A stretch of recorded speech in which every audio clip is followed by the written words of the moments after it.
my friend and mentor, Hugo Snyman, passed away after a short struggle with his health. I thought it best to remember him and his impact on humanity by speaking a little bit about him.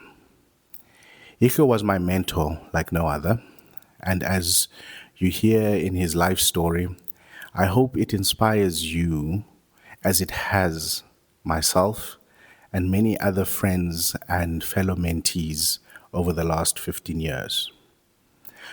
Good morning, all, and welcome to yet another episode of the Core Podcast, where we try to get to the core of entrepreneurship, venturing, and business development, and the toll that the journey takes on you as a person, on your relationships with people around you, and more importantly, with your family. It's quite a somber and sad week, and in honor of a man that has contributed immeasurably to who I am, I thought to speak a little bit about him. On my deep dive with friends, his family, and mentors, I also received some beautiful messages, and I'll share one that I feel is quintessentially Hugo. So I met Hugo in 2010 after being told for years by Van der Spey, also another common mentor that we have as a group of young entrepreneurs. And he told me about his friend in Pretoria. We all met at Carlswood Dross. This was now in 2010, so I think that restaurant has now changed a few times, but back then it was still called the Dross. They came from Pretoria to meet me in Midrand. I, at that time, was living at Midrand. Hugo walked in his signature suit with a crisp white shirt and cufflinks. He had a Patek Philippe timepiece and had just gotten out of a Mercedes-Benz S500. I knew then this is someone to listen to. His serious exterior and demeanor, when you look at him from afar, was an almost contrast to the personable and warm person that he was. With his slow cadence in speech, made you want to listen to each and every word that he had to say.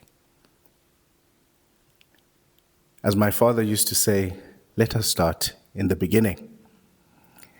Hugo was an a fan of Earl Nightingale. It is through him and Van der Spey that I got into the habit of reading books like The Richest Man in Babylon multiple times a year. Each time, the lessons had a different meaning and context due to what was going on in my life at that time. During the famine years, his counseling and that of many other mentors was indispensable, reminding me that that phase of my life will end and I should not give up or let go. In later years, he was also one of the first people I called to tell news or ask input on challenges that I faced in the business world. And when I got ousted out of my alcohol business, Hugo was the first person, actually, the only person I spoke to about it. It was a tough time, it was an embarrassing time, and I reached out to him. Not to sound random, but there was a reason behind that. He himself, around, I think, 2007, had been ousted out of the Efficient Group. So he knew exactly the feelings that I was going through. His counsel was sound, empathetic, and his advice to me I still carry till today. It was a dark time that he assisted me through. I am reminded of a quote Hugo likes from Earl Nightingale. Whatever it, and the quote goes as such, whatever we plant in our subconscious mind and nourish with repetition and emotion will one day become reality. And this is how he lived out his life. A friend of mine, Yaku Devet, an entrepreneur I met through our shared mentor, Van der Spey, who would go on to co-found Personera with Sharon. They subsequently exited Personera to Xerox. Sharon went on to go found another business that's doing very well in the health sector right now. And this is what he sent me. I first met Hugo over 15 years ago at the City Lodge in Tiger Valley, where Van der Spey introduced us to each other. We shared our ambitious plans. Mine was to grow my tech startup to 1 billion in sales, and his was to manage over 1 billion rands in assets.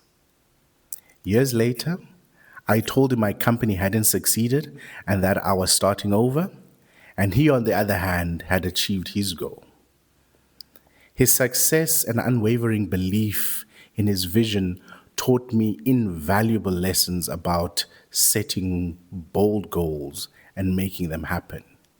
Hiku was a true inspiration and mentor, always checking in on my life and offering a shoulder to lean on. I will miss our conversations, his guidance, and his genuine interest in my journey. His impact will stay with me always. Close quote.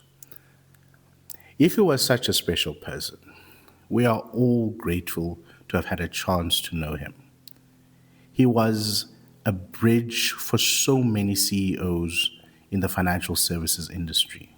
He was a friend to so many entrepreneurs and a great supporter of individual effort and grit in anyone who tried to start something, whether being a project or a business. I would like to offer my eternal condolences to Connie and the rest of the family. As indicated before, a great tree has fallen, a tree under which so many of us have received shelter from the harshness of the world and shade from the tough days we have gone through. So many of us stand tall today, all because Ihu made it possible. Through his signature advice, as well as an exemplary life lived that each and every one of us can only look up to. Thank you, Ihu. Thank you for having been in our lives.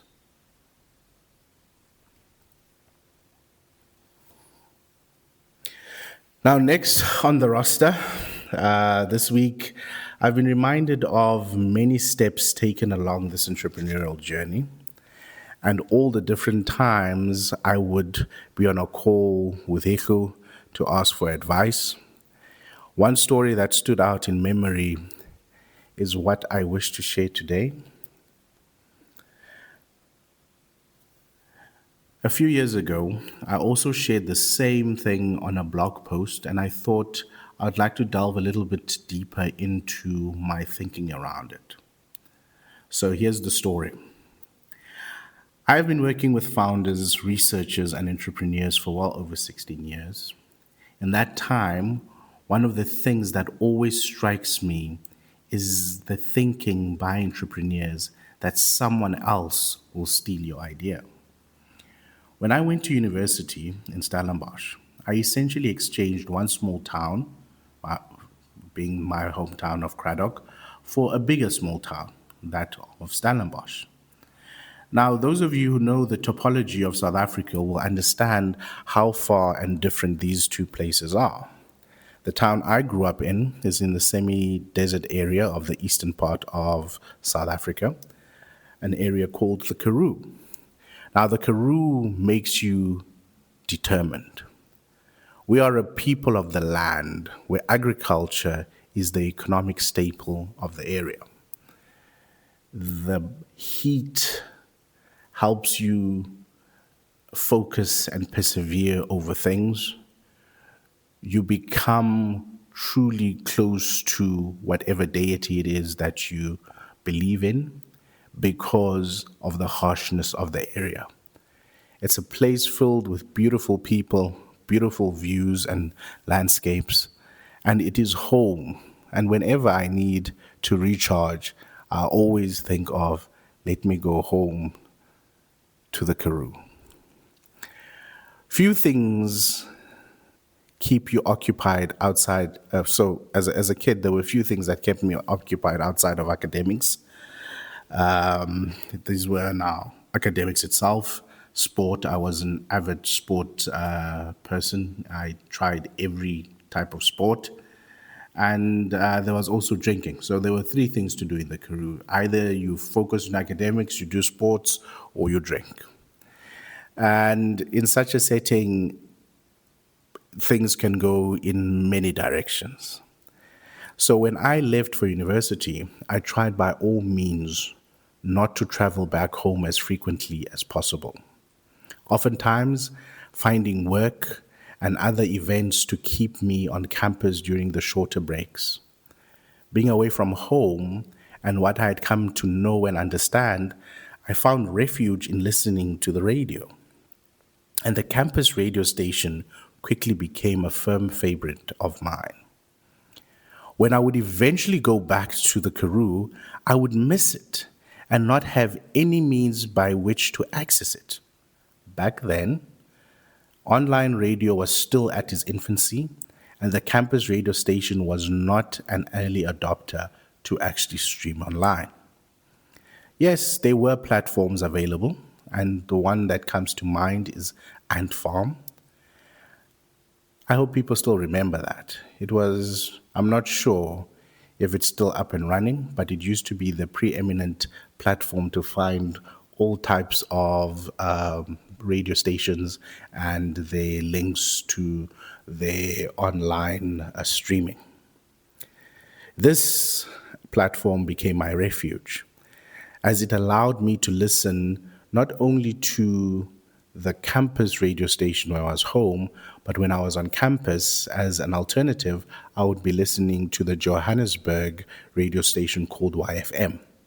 For all the people over 40, you'll remember how cool YFM used to be back in the day.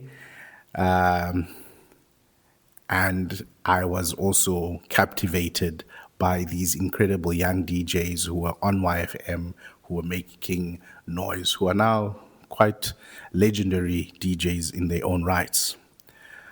So the thought came to my head that this platform could do similar for campus radio stations as it was doing for commercial radio stations. I did some research and found the contact details of the founder and approached him with an idea. I pleaded my case and the value I see in allowing campus radio stations onto the platform. He declined.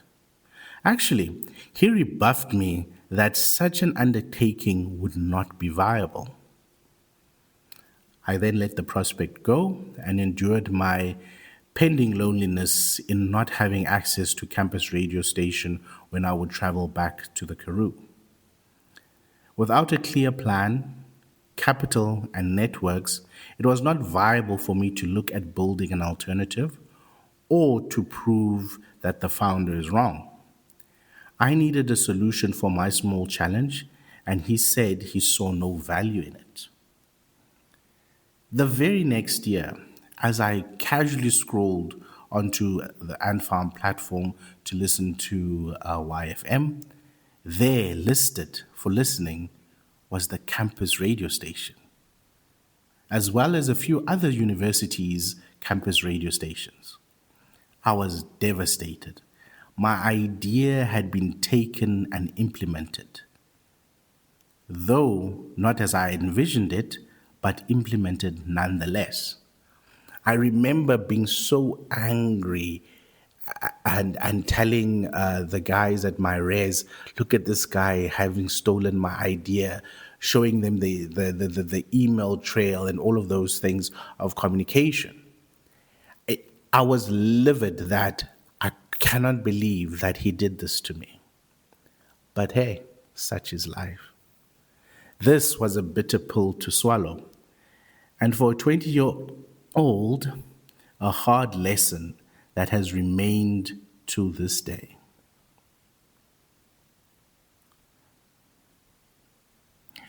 What I came to understand was the fleeting value of ideas. Implementation is what matters. I also do not have any original ideas of my own, but find innovations applicable to certain market segments based on experience and things that I see. And in that, I do not blame that founder for innovating on some of the ideas we shared. He has the right to do that. It is his platform, and maybe I just gave him a chance to think about it. Sometimes you need time for ideas to percolate, to mature, and to ring true to you before implementing. This is a challenge many founders have, even today, a challenge that curtails their potential as they hide and keep their ideas to themselves. I always find it very funny when founders look for VC backing from us, but would require that we sign a non disclosure agreement. Theoretically, it makes sense to them to be, but honestly, why would I take the time to steal your idea? Keep in mind, I'm already in my own business. This is what I want to do with my life.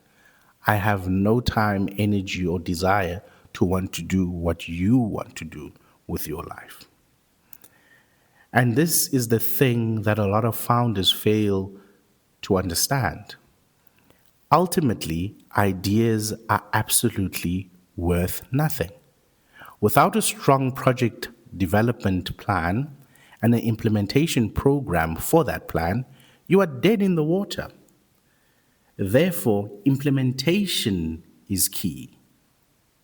Well, in any event, let's say someone did steal a concept or an idea that you had. There's no way on God's green earth that you would be able to implement it the same way that, or they would be able to implement it the same way that you would have.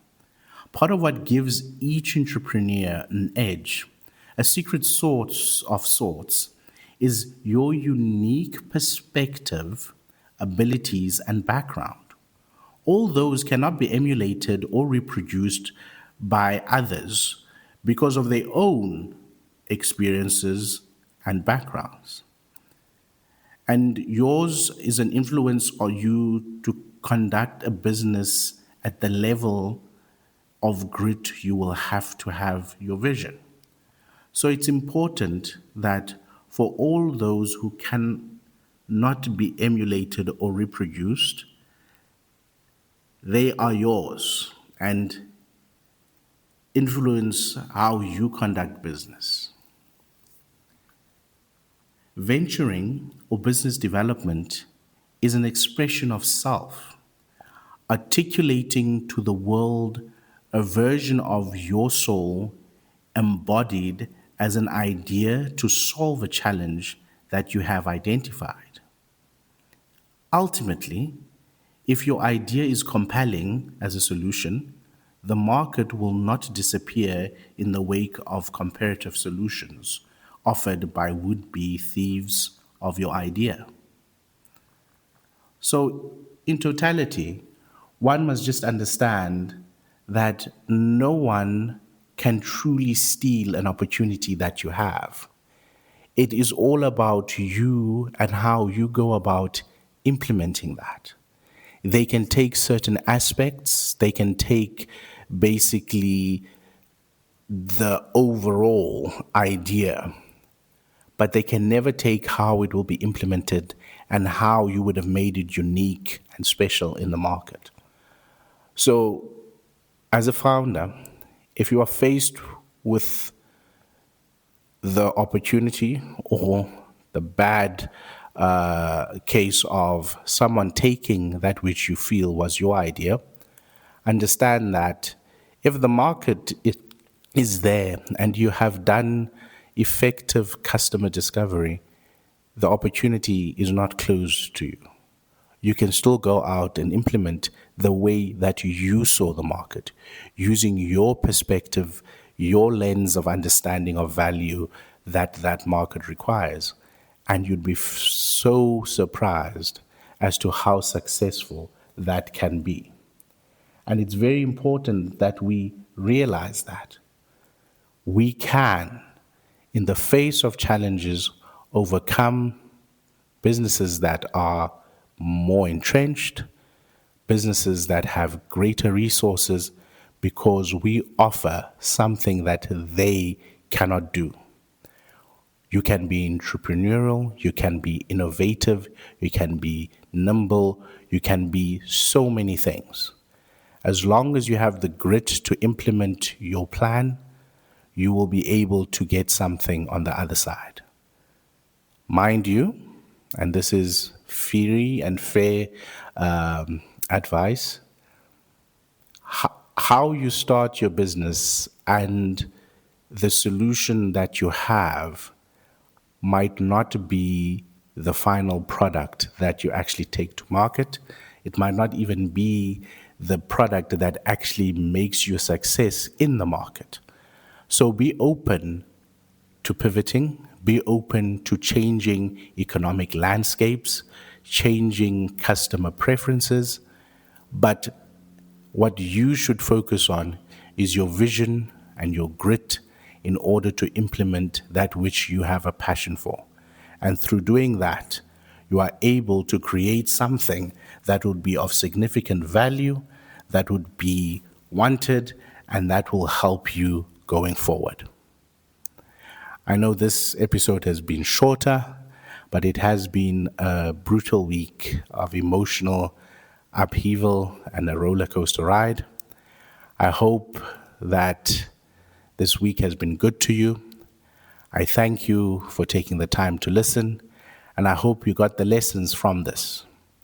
Lessons learned from a life lived by Hugo and his ability to focus and conjure in his psychological framework the kind of future he wants to see, and going for those goals to achieve them.